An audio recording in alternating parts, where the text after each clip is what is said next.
This Tuesday, Israeli forces continued their airstrikes on the Gaza Strip and sealed the enclave off from food, fuel, and other supplies. To discuss the situation on the ground some more, we're joined by our correspondent in Jerusalem, Irris Makler. Irris, first of all, can you give us the latest on the ground in Israel where you are?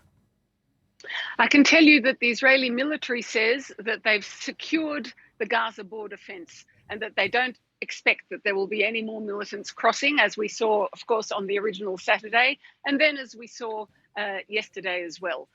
They say that while it's secure, there may still be gunmen wandering around. They can't guarantee that there are not militants still in the area, and Israelis who are going to go to the south have to go with someone who is armed or be armed themselves. The other thing they say is that they have found the bodies of 1,500 slain militants, which gives you an idea of the size of the force that came across from the Gaza Strip, because, you know, they have also captured some of those Gaza militants, those Hamas militants as well. One other thing, we have seen rocket fire from Gaza into Israel this morning, intensifying airstrikes in the Gaza Strip, and Palestinian reports that there has been an Israeli airstrike on the Rafah border crossing. That's the border crossing into Egypt. And that comes despite earlier advice from Israeli officials that if Palestinians can do it, they should leave and get to Egypt. And talking about those Palestinians, what is the situation in Gaza, given all those airstrikes, given these warnings to tell people to leave if they can?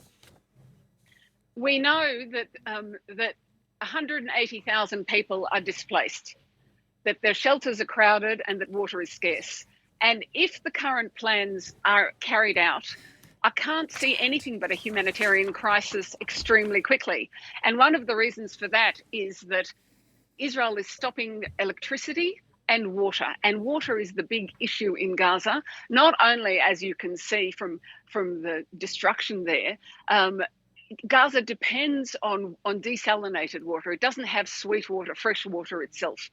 So water and sewerage will almost instantly disappear. They depend on electricity. So will they be asking Egypt? Will Hamas be asking Egypt to supply fuel to bring it in to Gaza? I mean, if there's airstrikes and fuel, the combination is terrifying. Will they be asking Egypt to open those borders? We've had reports from Palestinians this morning saying they managed to reach the border and they're not allowed out because their paperwork is incorrect. So will Egypt agree to set up, in effect, another refugee spot outside of the Gaza border on their territory? All those questions ahead of a possible ground war. Exactly. Talking about that possible ground offensive, we've seen the airstrikes. We've seen also these hundreds of thousands of reservists who have been called up. The movement towards that border. Are we really getting close to this ground offensive? And what would that really imply? You know, no Israeli politician has come out and said, we are going to have a ground war and it's going to begin at 2 p.m. tomorrow. We haven't heard that. But all the discussions from all the military experts, from people who used to be in the military, in the security services, people who were politicians till a short time ago, all those discussions are about a ground offensive. And I don't think you call up more than 300, I've now read 360,000 soldiers, if you don't expect a ground war and perhaps also a multi-front war, Kedavan. You're not just talking about Gaza. You must be anticipating that could spill over perhaps into the northern border. The northern border has been, we've discussed this, the northern border over the past 24 hours has been volatile. So all of those things, I think, are up in the air. I have heard some discussions amongst military experts that if there's to be a ground offensive, it should be sooner rather than later. So I think the next 24 to 48 hours will be critical.